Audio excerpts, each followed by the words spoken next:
మేడ్చల్ జిల్లా బోడుపల్ మున్సిపల్ పరిధిలో కొన్నేళ్ల నుండి ప్రధాన రహదారుల నిర్మాణాలను పట్టించుకున్న నాదుడే లేదని 23వ డివిజన్ కార్పొరేటర్ రాసాల వెంకటేష్ యాదవ్ ఆరోపించారు.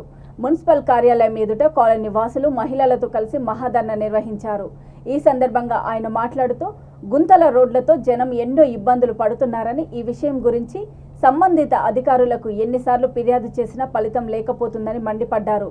కౌన్సిల్లో తీర్మానాలు పెట్టినా విని వదిలేస్తున్నారే తప్ప పట్టించుకున్న వారు లేకపోవడంతో తప్పనిసరి పరిస్థితుల్లో ధర్నాకు దిగామని అన్నారు. అనంతరం కమిషనర్కు వినతి పత్రం అందజేస్తూ సమస్యలను త్వరలో పరిష్కరించాలని, లేకుంటే ధర్నాలు, రాస్తారోకోలు ఉధృతం చేస్తామని వెల్లడించారు. ఈ కార్యక్రమంలో బీఆర్ఎస్ నాయకులు లోకేష్, బత్తుల సత్యనారాయణ, మహిళలు అధిక సంఖ్యలో పాల్గొన్నారు. అధికారులు ఆల్రెడీ మెమోరాండం ఎన్నోసార్లు రాసాల వెంకటేష్ యాదవ్ గారు అధికారుల దృష్టికి, మంత్రివర్గ దృష్టికి 53 కోట్ల పనులు కూడా పెండింగ్ లో పెట్టడం జరిగింది. ఇవన్నీ మన ట్యాక్సీల రూపంలో వచ్చిన ఆదాయం, దాని కొరకు చలించిపోయిన మన రాసాల వెంకటేష్ యాదవ్ గారు దీన్ని ఒక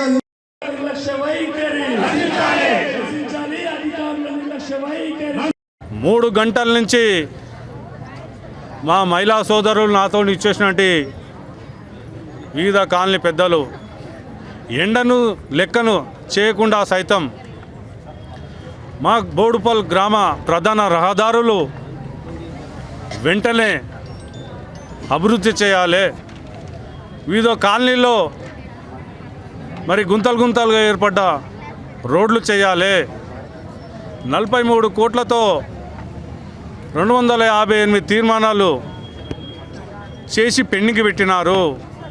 ఎందుకు చేయరని మీ ద్వారా అడుగుతా ఉన్నాను. ఇది గౌరవ రాష్ట్ర యువ నాయకులు, తెలంగాణ ఐటీ మున్సిపల్ శాఖ మంత్రులు కేటీఆర్ దృష్టికి మీరు తీసుకుపోవాల్సిగా మిమ్మల్ని చేతులెట్టి వేడుకుంటున్నాను. మా బోడుపల్ని ఆగం చేసుకోము, మా బోడుపల్ను అభివృద్ధిని వెనుకబడనీయము. మేము ఈ బోడుపల్ గ్రామ